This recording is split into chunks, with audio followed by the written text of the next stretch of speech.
देखिए कवि कहता है, बहुत ध्यान से सुनिए, कि दीज ब्यूटियस फॉर्म्स, ये जो सुंदर क्षेत्र हैं, दो, यहाँ पे थ्रो नहीं, दो है, दो ए लॉन्ग अब्सेंस, यद्यपि ये मेरी नज़रों से लंबे समय तक अब्सेंट रहे हैं।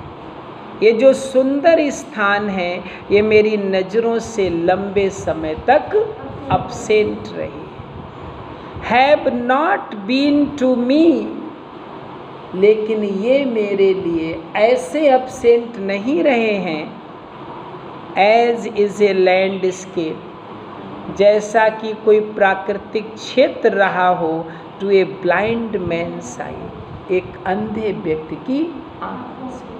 क्योंकि जो ब्लाइंड मैन होता है उसके सामने से कोई चीज़ अब्सेंट रहना क्या मतलब है?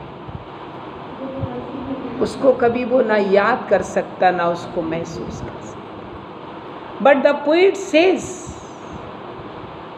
that these beautiful sights of nature, they remained absent from his eyes for 5 years. But it does not mean that he never remembered them. Often he remembered these beautiful sights, and whenever he did it, these sights of nature used to provide a lot of pleasure to him. Okay,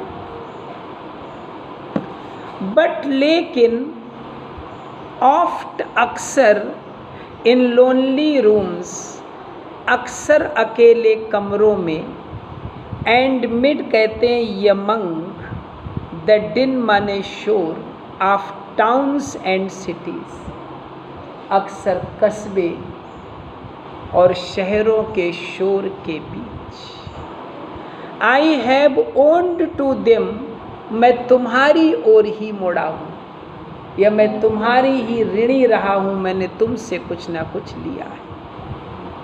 कब? In hours of weariness, जब भी मैं थक जाता था तो मैं क्या करता था?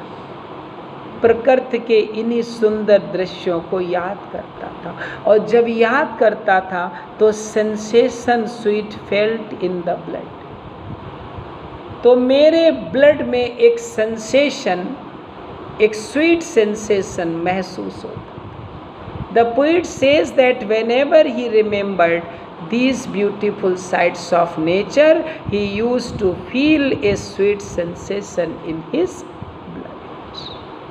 and felt along the heart, और वही सेंसेशन मैं अपने हर्ट में भी महसूस करता था, and passing even into my purer mind, और हार्ट से वो सीधा माइंड में पहुंचता था, विद ट्रैंक्विल रेस्टोरेशन, वहाँ जा कर के शांति स्थापित करता। That's why poet says that nature is a permanent source of pleasure.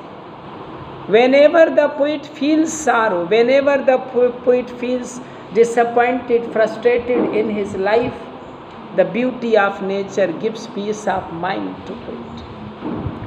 And even in present time, this thing is also applied.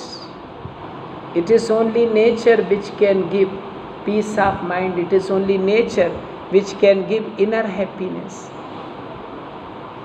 Those people who are living in city, they have everything except peace of mind.